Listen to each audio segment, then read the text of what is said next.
3 to 5 inches din naman yung kalalim niya. So passable pa naman sa mga light vehicles. Ito harap mismo ng Capiz State University Poblacion Campus. Yan po, nakikita natin yan dahan-dahan lang na sumatawid dahil nga sa baha. At ito naman yung way na ito ay papuntang Mambusaw Catholic Cemetery dito sa Paradise Street. So makita natin yan. At ito naman yung way papuntang Iloilo City na way na nautical highway o dinadaanan ng mga provincial buses na from Iloilo City to Manila via Roro. So yan po. So ito yung papuntang Kalibo, Aklan, no? Going to Katiklan yung mga provincial buses o yung mga galing Iloilo papuntang Kalibo, yung Kalibo back here to Iloilo.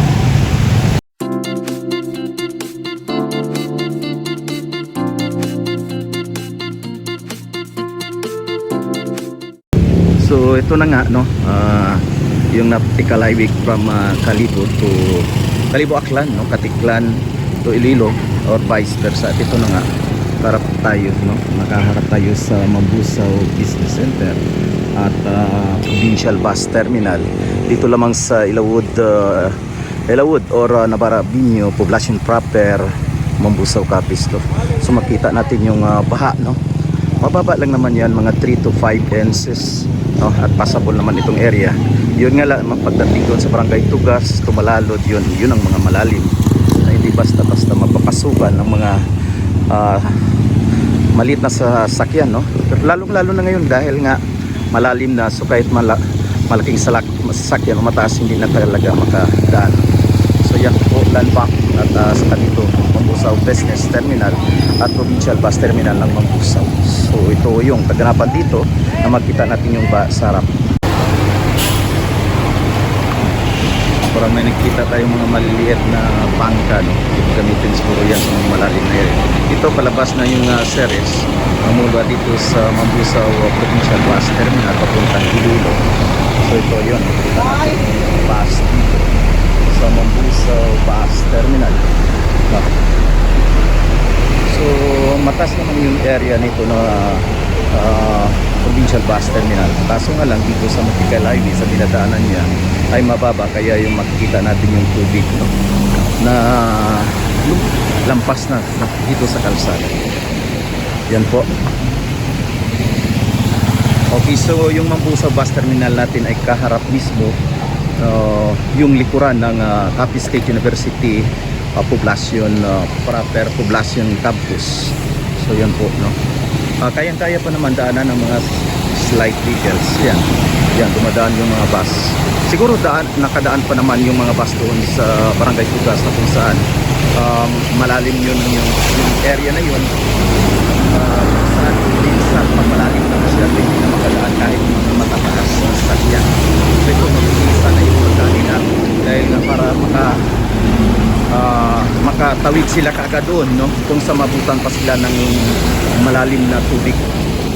So yan po, yan din isang bus mula dito sa Mambusaw Provincial Bus Terminal, no, at papuntang Kalibo, Aklan yan, no? So nagmamadali din yan kasi may mga dadaanan din yan ng mga bababang area like doon sa Altabas, no.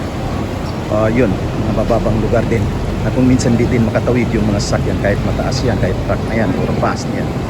Po tayo sa Barangay Tugas na kung saan makita natin sa unahan ay maraming sasakyan, no, na parang naghinto for the meantime dahil nga sa unahan dyan ay yung mataas na tubig baha, no, dahil mababang area ito na kung saan kung minsan pag malalim na yung tubig ay hindi nga makadaan kahit pa yung mga matataas na mga sakyan, mga truck, mga buses, no.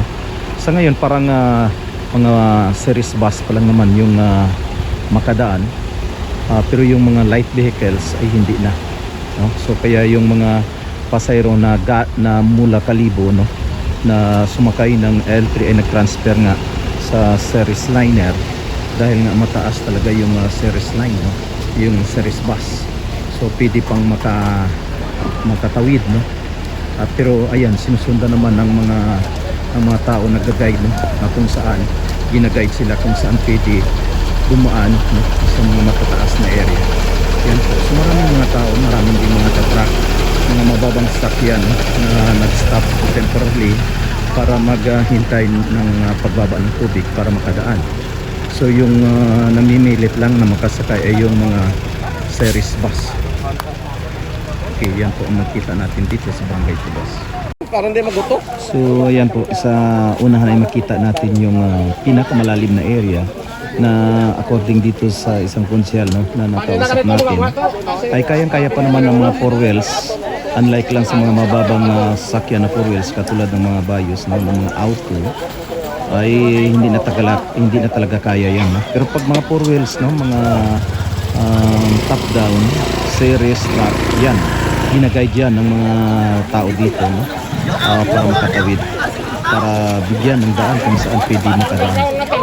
So yan po, maraming mga sakyan dito na nag-stop temporarily, kaya pinag-guide sila. Pag mga mataas na sasakyan, yan pinag-guide na pwede pa naman makatawid daw. Pero yung mga light vehicles ay hindi na kaya. So yan po, marami ding mga nag-guide sa gitna para bigyan daan, no?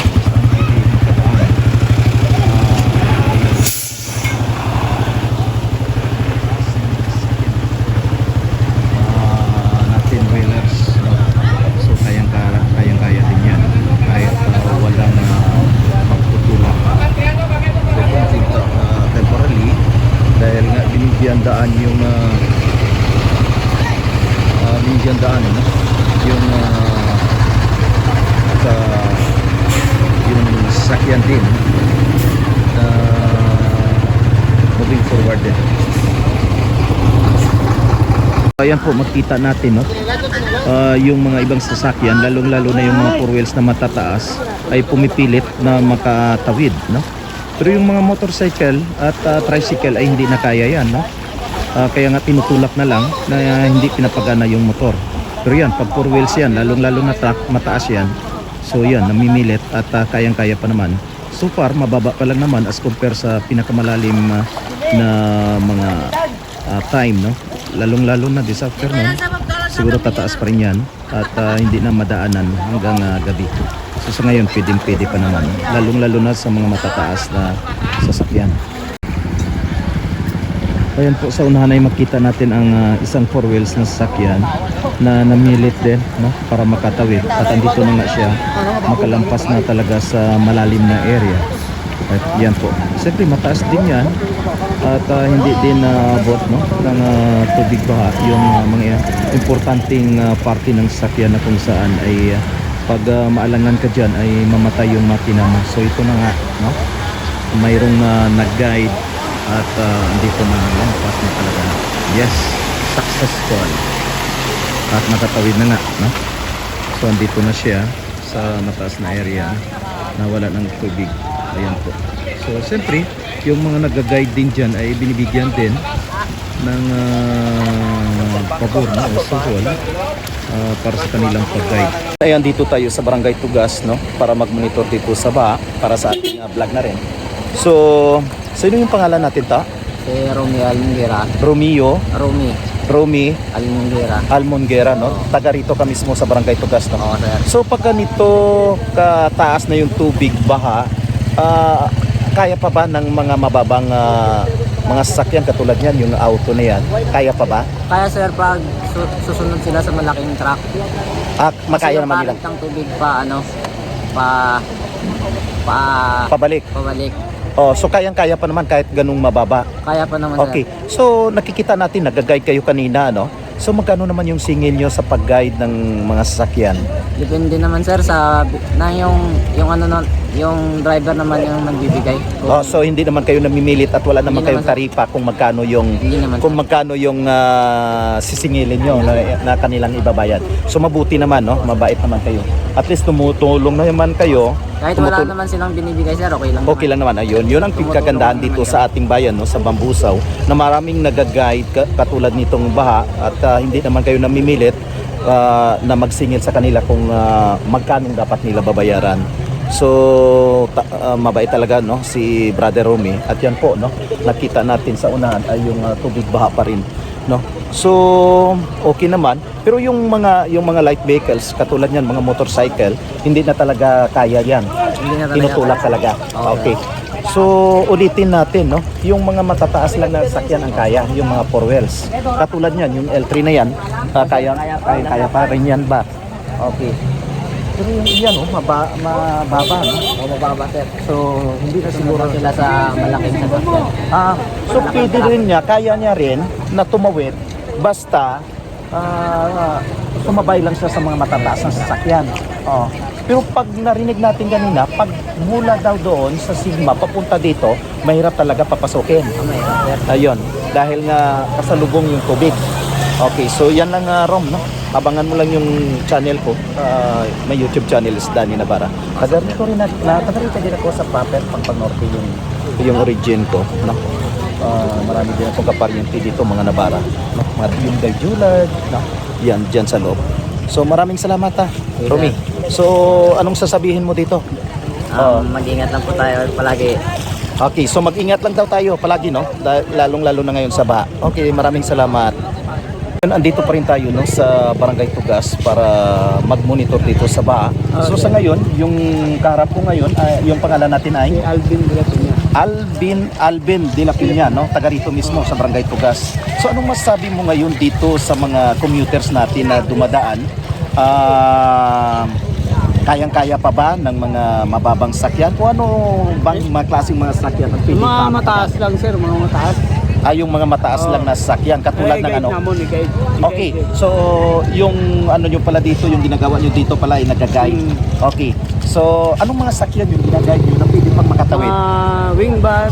Mga wing van, ganon. Okay, pero makatulad nito mga tricycle. Hindi na. Tinutulak na lang yan. Tapos hindi na pinapagana yung motor. Tinutulak na lang. Pag tinutulak nyo, magkanong singil nyo? Depende lang kung magkano ibigay nila, tanggapin. Okay, May so 15, may 20. okay, so sinasabi daw rito na 15-20 yung binibigay at saka depende sa kanila. Depende. Sa taos-pusong pagbibigay nila. Tanggapin. Ayun, okay. Yung iba naman, hindi nagbibigay. Ayun, so okay lang naman sa inyo. Okay, so Makatulong ka lang. maganda yan, Ben, no? At least tumutulong kayo. Lalong-lalo na sa ganitong mga sitwasyon. Okay. Pag mga malaking sasakyan katulad yan, four wheels, magkano binibigay nila? Yung iba, hindi naman nagbibigay. Yung iba nagbibigay ng Magkano naman yung binibigay nila pag sasakyan? 30, 30 pesos. 40. Pero kanina, yung dalawa nakita ko, binigyan ng 150. Nasa kanila naman yon. Sa kanila yun. Kami iba eh. Kami Okay. nagtutulak lang kami kung may mga motor, mga ibang sasakyan na hindi mamanda. Pero mayroon naman talagang mga Oo. mababait na tao na malaki yung Oo, binibigay. sir. Pero at least galing sa kanila, hindi Sa na. puso, Galing sa puso. Hindi kayo mismo yung sumisingil na kung magkano ang gusto nyo. Ayun. So yan ang maganda, Sir Alvin, no?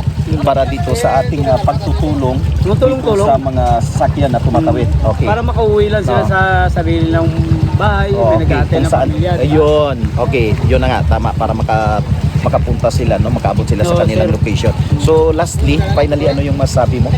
Ay, yung akin lang, basta akin lang sir, makatulong tayo sa kapwa. Yan po, yan. At saka ingat lang sila sa pag-uwi kung maulan. Okay, so yan, sinasabi ni Sir Alvin, no? Ingat lang daw tayo, Ingat lang. lalong-lalo na sa ganito, umuulan, no? At yun na nga, yung pagtulong nila ay galing sa kanilang puso at hindi naman sila sumisingil kung magkano yung dapat ibibigay ng mga tinutulungan nila. Yung iba nga daw, hindi nga nagbibigay eh. Wala. O yun, Siyempre, alalang pilitin namin na magbibigay wala naman sila. bibigay. Ayun, okay, so Hindi naman kami nag-ano tatanggap. Kung hindi magbigay, Ah. sige okay, makatawid lang sila, makauwi. ayun, so maraming salamat Ben, no, sa Okay. time na binigay mo. Ah. Yan po.